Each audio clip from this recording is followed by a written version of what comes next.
So we'll record it, so we'll be able to post it like we did last year to the website.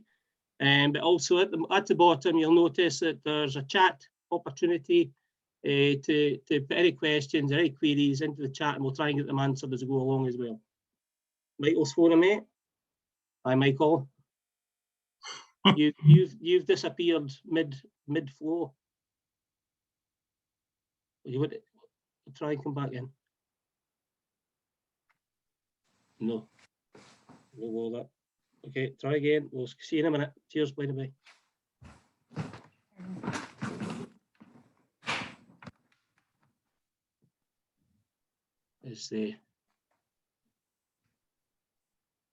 Unfortunately, that's been recorded. It's LV.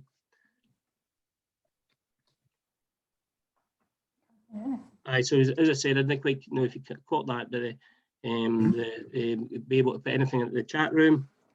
The order for tonight is the welcome from the chairman when Michael comes back, and the apologies, the through minutes from last year's AGM, matters arising, presentation of statement of accounts for validation, authorisation, chairman's report, election of directors, and any other business. So, we Michael back now. Are you with us, Michael? Are you back? Yeah. Okay. So yes, I run through, Michael, when you're off there, I run through housekeeping of the agenda. So, and I've got it recording, so you're ready to go when you're ready. Okay, my apologies for that. I've no idea what happened. Okay, just for clarification, separate from my statutory obligations, I will address all areas of strategy, oversight and scrutiny. The directors will answer regarding areas where they have the lead role, and all operational matters will be dealt with by our CEO, Gordon Barron. So on that basis, yet again, I'd like to welcome you all to the 2021 AGM of Inverness Ice Centre, and thank you all for making the time to attend. Gordon, apologies. With apologies from Tom Pendry and Paddy and Liz Walsh. That's all the apologies we've received. Okay, thank you, Gordon.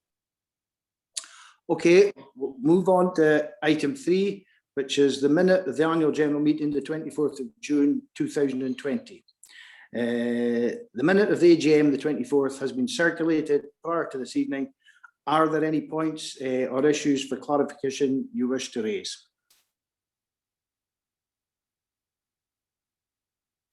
Okay, therefore the minutes are agreed as a true and accurate record of the meeting, and on that basis, I would ask for a proposer and a seconder.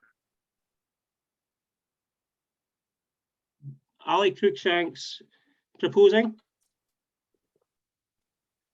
And we've got a seconder. I'll second. I'm not seeing who that. I'm not seeing who that is. Sorry.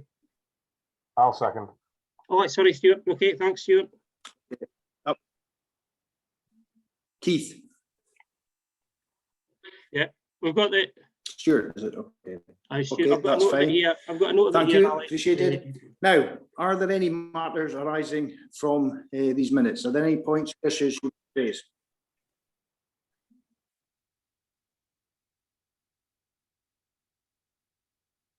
Okay. Are there any matters arising? There was only one point, Michael, with regard to circulating the attendees list from the AGM in 2019. Okay. And that was done in the back of the minutes last year.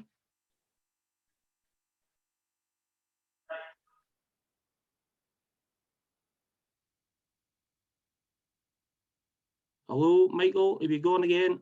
Okay. Note that, Gordon. Thank you. Okay. If that's to everybody's satisfaction.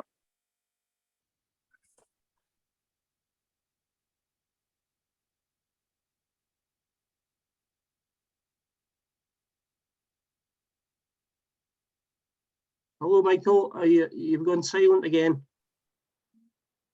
Is everybody hearing me? Put your hand up to here. Aye, okay.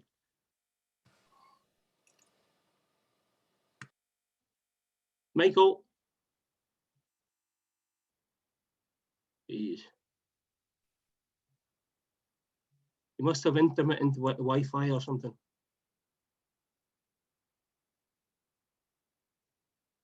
Okay. I think it might depend on which room he's in, Gordon. Well, it's anyway, not to worry. I think we covered the matters arising there. We really should wait for him to come back in reality.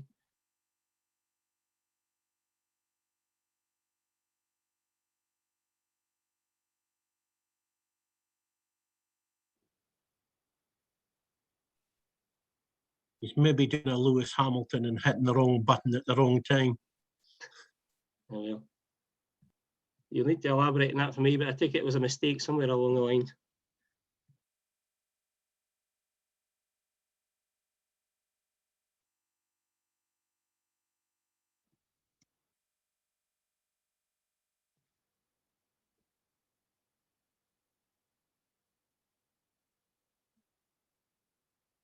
I'll phone him back. He's maybe speaking away there.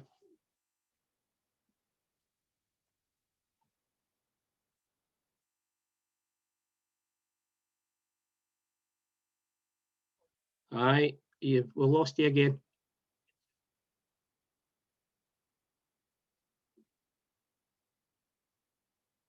I'm sure you can. Must be intermittent Wi-Fi or something, but you cut out again. But anyway, not to worry, no panic.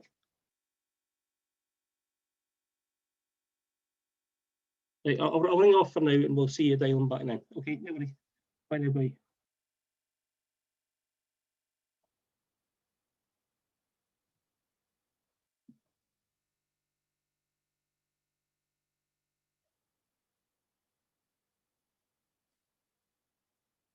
I think you're right, Al, because normally when we're having our board meetings, there's no issue, but we have seen when we've done Zoom meetings that he drops off and comes back again.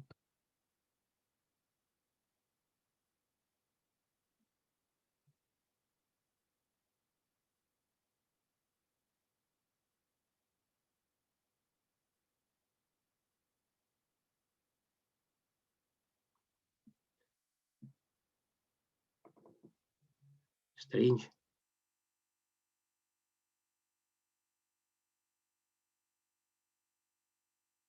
If he doesn't appear in the next minute or so, we kind of need him, so we'll just hold fire.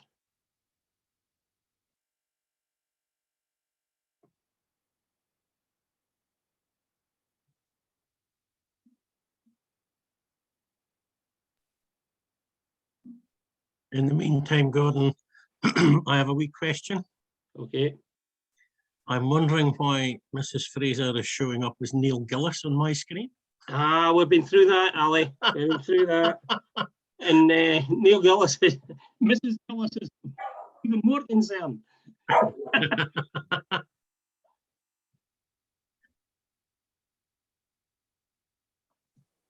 Just trying to confuse you a bit. Oh, you're certainly doing that. Well, here's Michael. So hopefully third time lucky. Ah. Gordon, my apologies for this. Sorry, my apologies for, I have no idea what's happening. Okay, can you hear me, Gordon? Yes, we can hear you loud and clear. Okay, right. I'm not sure, but we'll just go over item Well, 4 again. Michael, the last we heard was anything the matters arising. I made reference to the previous year's attendee list, and then we lost you after that. Okay. I don't think there was any other matters arising from these minutes, no? No. Okay, we'll move on to the presentation of the accounts for the year. Now, these have been circulated prior to this evening's meeting. Are there any points or issues that anybody wishes to raise with the accounts?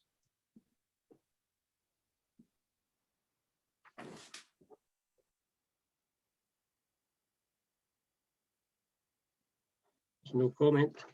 No comment. Okay, thank you. On that basis, the accounts are agreed as a true and accurate record, and on that basis, I would again ask for a proposer and a seconder.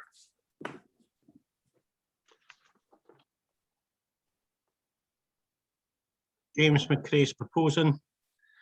Okay. Neil Gillis is seconding. Okay, thank you, James. Thank you, Neil. Okay, thank you. Move on to item 6. This is my statement. Okay, As a result of the global COVID-19 pandemic, it would be no exaggeration to say that the last year has been the most challenging, operationally and financially, faced by the Inverness Ice Centre. Unlike many ice centres who stayed closed, the board unanimously agreed that when allowed and for the benefit of our members and users, we should reopen. Whilst the decision to reopen was broadly welcomed by members and users, it came at a significant cost. As a result of reduced participation, no income from food and beverage, plus increased running costs due to COVID safety measures, we ran deficits not normally associated with a winter season. This, coupled with yet another year without Strictly, our largest source of revenue, has had a seriously detrimental effect on our balance sheet. However, cometh the hour, cometh the man, and the experience and professionalism of our CEO, Gordon Barron, resulted in a successful application to the Scottish Ice Rink Support Fund and the award of $189,000 to ensure our continued operation. Gordon's excellent working relationship with Sport Scotland and the tireless endeavours of Mike Ferguson at the Scottish Ice Rink Managers Association, SIRA, assisted greatly in the successful application. In addition to an outstanding CEO, the Ice Centre has two other great assets to help navigate its path through the pandemic: a superb and innovative board, plus a dedicated and professional staff. Invited to join the board, Keith Hudson and Neil Gillies have provided vital expertise and experience as we restructure the Ice Diary for all three sports.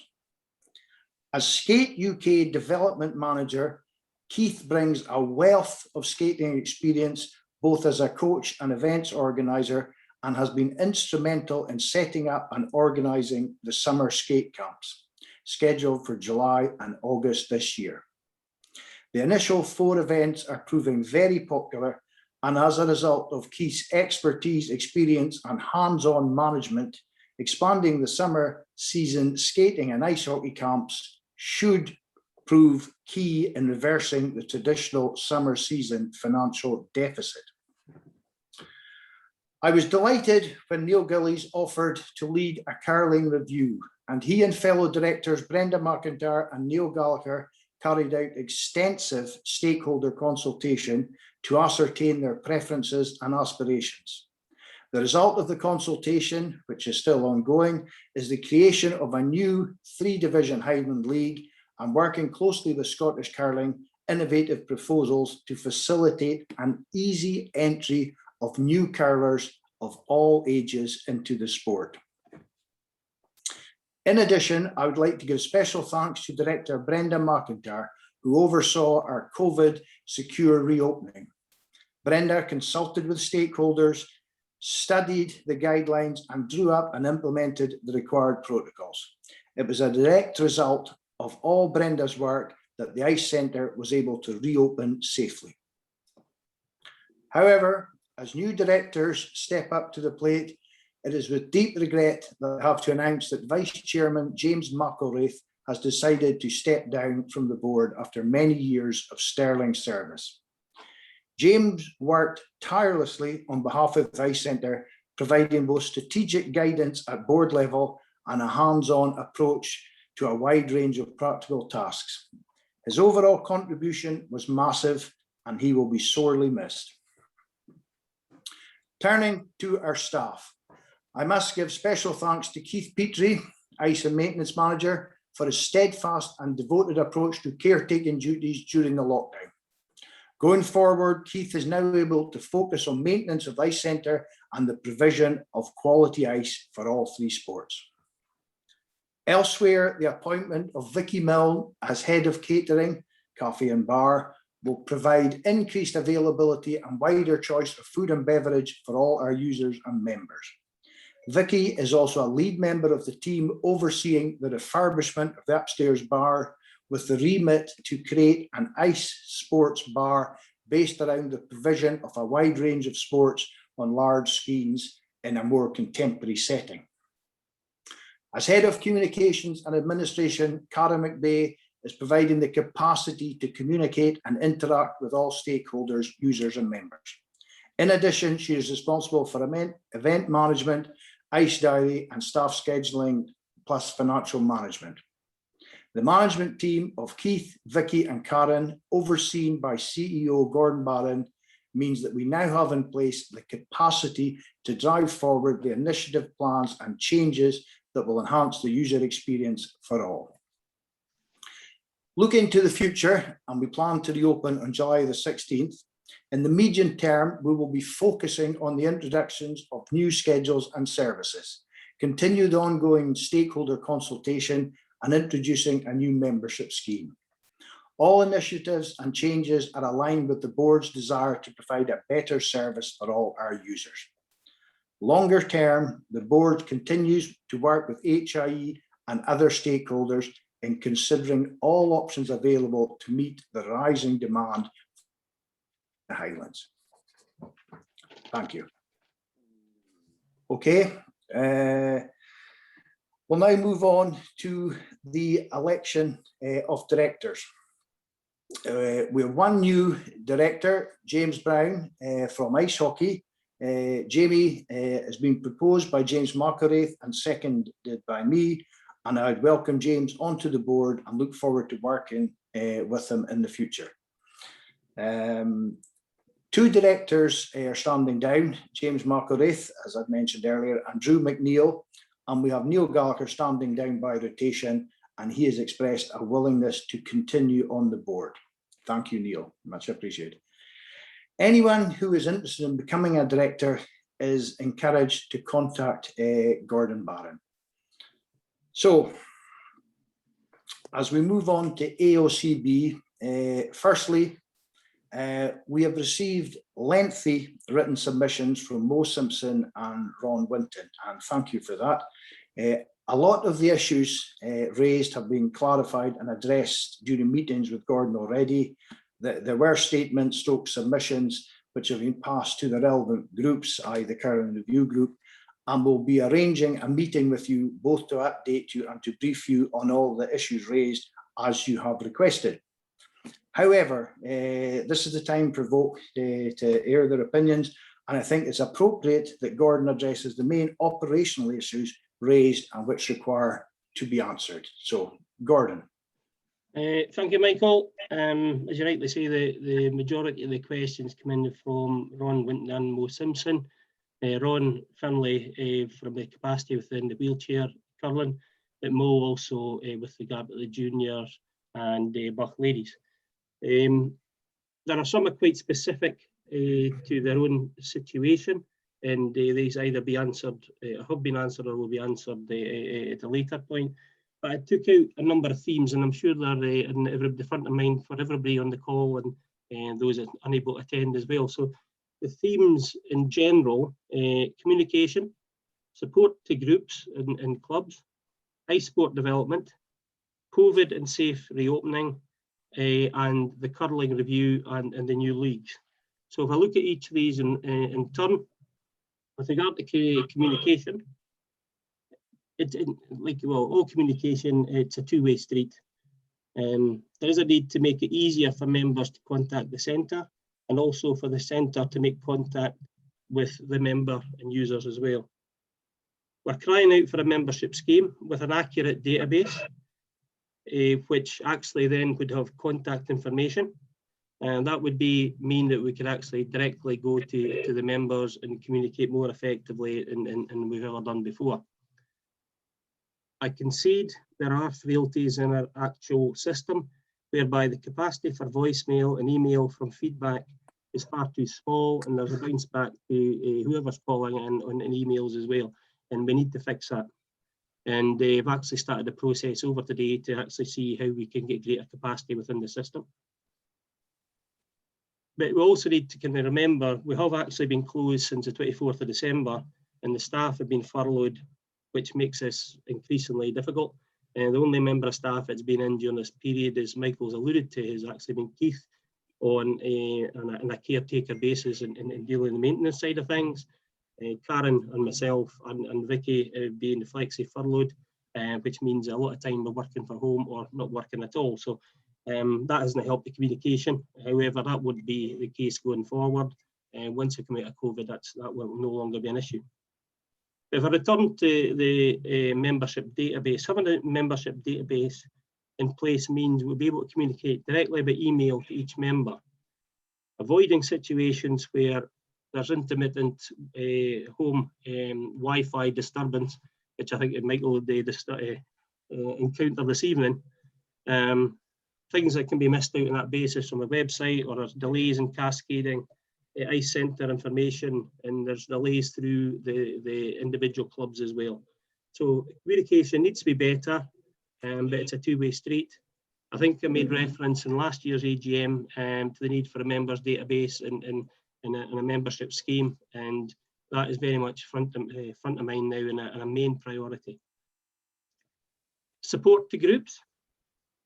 As we are a charity, we've been considering we can bring things together under an effective membership scheme where juniors, wheelchair users, vulnerable groups, as well as the clubs, and the ice centre can all benefit for the longer term.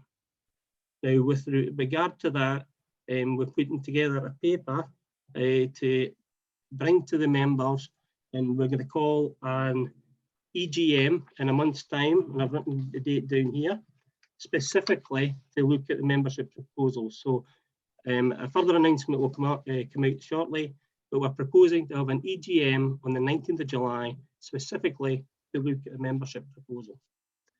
But going back to the support to the groups, is a charity will actually, how can we support clubs, groups as part of the scheme to encourage more participation? And moving on from that is within the questions, there was a number of themes about the juniors, wheelchairs, and just general participation in the ice sports. The ice sport development and participation numbers and participant numbers is vital for us. It's vital for the future of the sports and the ice centre. Coaches in all three sports are central to increasing numbers of participants. Like any sport, any organisation, it all starts with actually who's got the interaction with the public and encourages greater participation and greater numbers through the door. Bringing more participants in and then retaining who we have is a major focus for us going forward. There's an awful lot of activity without focus on outcomes as it stands.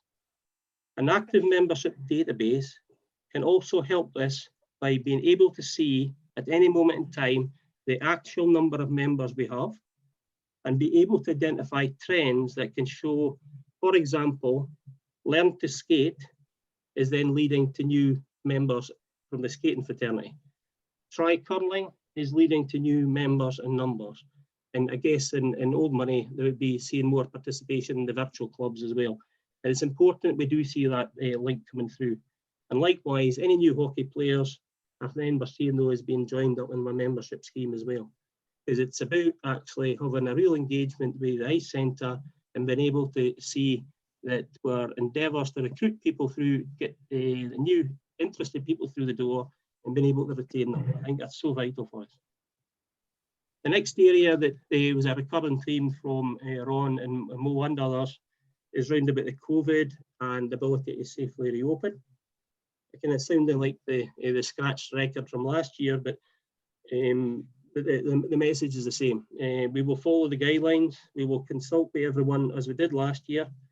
We'll involve our health and safety partners, that's Law and Work, who will guide us with the protocols, appointment of the COVID officers, and the creation of disability statements, etc., and all the walkthroughs. So that's very, very important. I think, Michael, if you hadn't, we made reference to opening from the 16th of July. Really, that's for ice hockey and the skating, and then camps thereafter. So we've a number of phases within that. It's been able to open for the skating and ice hockey, but also for around about the 13th of September. I think that's our date for opening for the curling. So we have a lot of work just to make sure that we have all our COVID protocols in place and are ready to open safely as we did last year as well. And last but no means least, is Michael made reference to the good work that Neil and the subcommittee is doing with the curling review and new curling leagues. The curling review is not yet complete, and the subcommittee will continue to consult and communicate as we progress through this. There's a lot of appetite for the new league, and there's quite a bit of feedback and advice and communication to go out of that. But just as a reminder, what's the reason for the curling review? And the overarching aim of the curling review is to help protect the future of the sport. Get more people in, get enthused, and protect curling for the future. And Neil and the subcommittee is doing a good job with that. What from outside is seeing is round about the leagues, but there's much more to that because we're looking at coaches, developing the coaches, what else we can do for the try curling and linking the whole thing together. So, so the curling review and new curling leagues, there's more to come with that, and I'm sure over a piece we'll hear from Neil Gillis. And that's kind of answered the questions that are in front of me. Just let me have a look at the chat room. There's no questions in the chat room. And just as a reminder, one for the diary is the extraordinary general meeting is proposed for the 19th of July. Before then, papers on the membership proposal go out. And I think there's three main benefits that we'll see from that is a real engagement with the ICE Centre and being a member and understanding what the member is, which gives the voting rights, the ability to attend AGMs, and really clarifies that. There will be the opportunity to receive discounts, but we'll get more of that detail out, which actually is if a member, there are benefits to being a member in the pocket. And the third one is, and it's a crucial one for us, is that actually we have a record of who our members are. We have that database, and that'll be able to help us actually communicate more effectively with our members as well. At the moment, we're kind of tied with one hand behind my back, and I'll just recount what I said to Ron in my conversation last week, is that I have real difficulty communicating with members when I don't know who they are. And last year, we looked for to build our database on a manual basis. We just simply name, address, phone or email, and we only received 45% response to that. So a 45% of a database is not worth anything because you need to be able to communicate with everybody. So we really need to make inroads and make a difference to that. And as I said, the more will follow, and the EGM is in a month's time. So I'll hand back to you now, Michael. Thank you. Okay, if I could just address Ron and Mo directly on this. You raised a lot of very, very good points. They're all a matter of public record. Gordon has addressed some of them prior to this evening with you both personally, phone calls. Other issues which were statements, submissions have been passed on, more importantly primarily to the curling review group, and we will be having a meeting with you to address any other issues. If there's nothing covered in that approach, then I would invite you to submit under AOCB for the extraordinary AGM if there's something that we haven't addressed or covered. But as I say, it's all a matter of public record, and we will be addressing every single issue either previously now or in our meeting. So are you okay with that, Mo?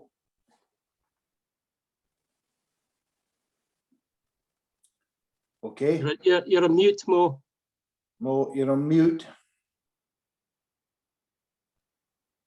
Okay, we'll go to Ron. Ron, are you comfortable with that approach? I don't think Ron's in the call. Is he not? Okay. No. Okay. Well, okay. Well, I think we need to move on. If Mo wants to come back and comment later on, then she can. Okay. I think Neil Gillis raised his hand. Okay, Neil. Oh, Neil. no, it's me, Gordon. Oh, sorry. Lynn. Okay. Sorry. The other Neil. Okay. No, I was just going to ask Gordon, when you were saying there you only got 45% response, from the clubs. What's the possibility of getting the data from the Article C database? Because all that information should be on there, or is it a GDPR? No, Lynn, there's no issue with GDPR, but the others directors that's more afraid with it than I had highlighted that yes, there's a database with Scottish Curling, but individual members may actually be a member of different curling clubs. And I mean, I think Neil Gallagher will give you a bit of warning. Could you come in and explain a bit more? But the database doesn't actually reflect necessarily who the paying club members are for Inverness Ice Centre. Oh, So I yes, didn't realise. yeah, it's not to do with GDPR, but there are examples where individuals are members of Scottish Curling, but not members of the club, or are actually members of different clubs, etc. Neil, are you able to add a wee bit more to that if I find you? Yeah, so you are, Neil. No, not really, Gordon, because I'm going to fundamentally disagree with you. Yeah, well, I thought that too. I don't know. Scottish Curling, is my understanding is Scottish Curling under GD, whatever it is, will not provide Oh, well, okay. information from their database. So we need to source it direct. Okay, Okay. fair enough. Can I I knew also? there was a reason for it. I got the wrong end of the stick. My No, apologies, it's all right. Neil and Lynn. Yeah, okay. Can I also add that our curlers in Inverness are not members of Scottish Curling also? So, well, in short, Lynn, although I've got the wrong end of the stick there, it's they're a bit of a mismatch, and in reality, we want an accurate member database, but also for I think a number of years now, I think an objective is to have a meaningful membership scheme as well. And we're looking to tie all the loose ends together. And actually, as I said, only one part of it is the database, which will help with communication. But the other parts is round about actually properly identifying our members in terms of who's a constitutional member and ability to attend AGMs and vote. But more critically, is being able to offer a discount benefit scheme as well. I don't want to elaborate too much here because we're going to have another meeting specifically on that, but there's three main parts to the membership scheme. Thank you. Does that help, Lynn? Okay. Gordon, the only thing I would like to add to that is I think it would be a very good idea if all who are present tonight can speak to as many people as possible, because not everybody looks at the website, not everybody looks at the Facebook page. So I think we need to get this idea of a membership scheme out to as many people as possible so we can get, hopefully, a much bigger attendance on the proposed membership scheme than we have at the AGM tonight. Because I think it's important that as many people as possible know about it and understand where we're coming from and why it's necessary for us to introduce a scheme. Okay, a very valid point, Ali. I would just reinforce that and say that I tend to think unless we have effective communication, the membership scheme will not succeed. So we need to get the message out multi-channel to everybody. They need to get it not just in this, they need to be repeatedly told through every possible channel, whether that's terrestrial, online, social media, whatever. But we must make folk aware of the membership scheme and the benefits for it and get folk to sign up. Correlation with the numbers that sign up to the success of our communications and our campaign. So we know the challenge that lies ahead and we have to meet it. So I've just had a note there in the chat from Mo. She's happy with the meeting and the way that we've proposed to address the issues that she raised. So thanks for that, Mo. Excellent. In the chat room, Michael, in the chat room, there's a question from Sammy. Yes. Can we do something through province rep? Sammy, are you in a position to elaborate? Yeah, thanks. I was just meaning, can we not do something through the province to get as much details of members for you? I think they may have the same difficulties as Scottish Curling, although I'm possibly not the best person to comment on that. I think we communicate. Sorry, girl. Sammy, that's what I was referring to. We went out and made the request and 2 further reminders during the closed season last summer as well. And that's the 45% response I was referring to.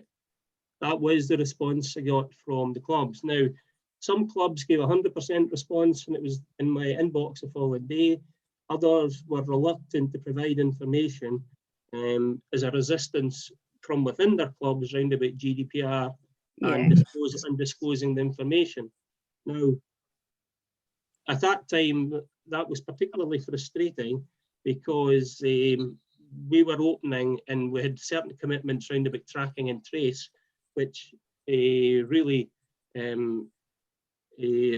well, trumped, a better word, anything to do with GDPR. So that was quite frustrating.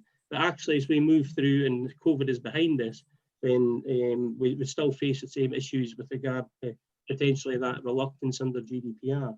And what we need to do is have a membership scheme with the benefits that people want to sign up and willingly give their details. So I'm not being dismissive of that, but we tried last summer and with 2 or 3, maybe 4 chasers, and ultimately it wasn't successful. Yeah, I think you've got to start somewhere. So 45% is a good start, I would say, and then build on that, obviously. But there are always going to be people that don't want to share their details, and you know that's just got to be accepted. Yeah. Okay. Thanks, Sammy. Right. Any other points anybody wishes to raise, observations, competent business?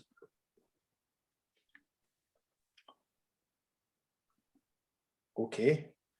If there's no other points to be raised, then I would thank you for attending. I don't think there's any other matters to address. No. I'll check my running list. No, I think that's it. So I'd like to thank you all very much for attending. And as I say, we will be communicating on a more regular basis, and there will be coming out very shortly notes about the membership scheme and the extraordinary AGM, which we'll be having on the 19th of July. So hopefully all will be able to attend that and use any channels means you have to spread the word about the membership scheme, as we will be doing, because it's a real challenge, but we need to rise to it and make it succeed. So could I ask the directors just to stay on just for 5 minutes, and I would thank everybody else for attending, and enjoy the rest of your evening. Thank you. Okay. Thank you, everyone. Bye now. Bye bye.